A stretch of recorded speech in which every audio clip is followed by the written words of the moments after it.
Citizens will be asked if they can be fair, impartial, free of bias before they sit in judgment of others on a jury. Even in the smallest of courtrooms where there are nothing but empty seats and no television cameras. Somewhere today, those selected to sit in judgment of their fellow citizens will be told that they must wait until the very last witness testifies and the last piece of evidence has been introduced before they can even begin to deliberate on an outcome. So if our fellow citizens should be impartial and free of bias, and if our fellow citizens must wait until the last piece of evidence is introduced, the last witness is called, before they can reach a verdict, a conclusion, an outcome, then I don't think it's asking too much that the Department of Justice and the FBI do the same thing. There is no member of Congress who holds the department and the Bureau in higher esteem than I do. There are others who hold you in high esteem, but I would take second place to no one. And I have defended the department and the Bureau when, frankly, it was pretty damn lonely to do so. When my Democrat friends were asking that Jim Comey be prosecuted for a Hatch Act violation about this time last year, they now want him canonized, but this time last year they wanted him prosecuted for a Hatch Act violation. When your predecessor sat right where you're sitting and was embroiled in a fight with this little tiny startup company called Apple, I was on the side of the Bureau. When there are calls for special counsel, even today, I reject them because I trust the women and men of the Department of Justice and the Bureau, the professionals that we hired to do their job. And the vast majority of line prosecutors and line agents are exactly what you described in your opening statement. They are exactly what you described. But unfortunately, the last 2 years have not been good years for the Bureau, and they have not been good years for the department. We had an attorney general meet with the spouse of a target of an investigation on the tarmac and asked that an investigation be called something other than an investigation, but be called a matter. We've had an attorney general recuse himself from the largest, most significant investigation currently in his office.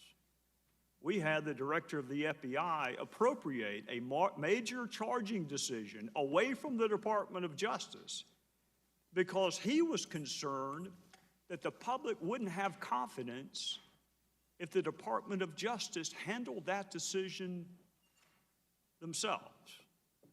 We had an FBI director write 2 politically volatile letters weeks before an election. We had an FBI director memorialize conversations he had with the President of the United States because he didn't trust the President's recall of those conversations. And I think what frustrates some folks is when Director Comey wanted special counsel for President Trump, he leaked one of those memos.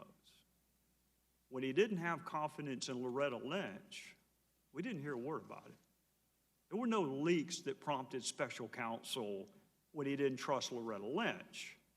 There were leaks when he decided he didn't trust President Trump.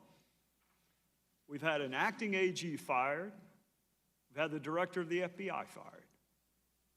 And we can't manage to find prosecutors who haven't donated to presidential candidates. Out of all the universe of prosecutors that you used to work with, and I used to work with, and Johnny Ratcliffe used to work with, we can't find a dozen that haven't donated to major political candidates. And now we have Special Agent Strzok. It was the Inspector General, not the Department of Justice, not the Bureau who found these texts. It was the Inspector General. And I share your confidence in his objectivity. I share it. But it shouldn't have been the Inspector General that had to bring this to our attention 12 months after it happened. And that same agent is the one who reportedly interviewed Secretary Clinton in an interview that you and I have never seen conducted that way before. To have potential witnesses and potential targets sit in on a witness interview, I appreciate your professionalism and your unwillingness to want to say how unprecedented that is, so I'm not going to ask you. I'll just tell you, it's unprecedented. And that same agent is alleged to have been the one that changed the language. You're right, they are synonyms. Extremely careless is a synonym for grossly negligent, which begs the question, why change it? But you and I know why it was changed. It was changed because the statute says grossly negligent. And if you're not going to charge someone, God knows you don't want to track the statute with the language that you use. That would be stupid. What's also stupid is to do that memo 2 months before you've interviewed the target. That memo was drafted before the last witness was interviewed. Director, it was drafted before the target of the investigation was even interviewed. Which makes people wonder, was the decision made before the interviews were finished? And now we believe that that same agent is also involved in the investigation into President Trump and his campaign, and may have interviewed Michael Flynn. That hasn't been confirmed, and we don't know what role, if any, he took in the preparation of documents for court filings. So I'm going to say this because I'm out of time, and I appreciate the chairman's patience with me.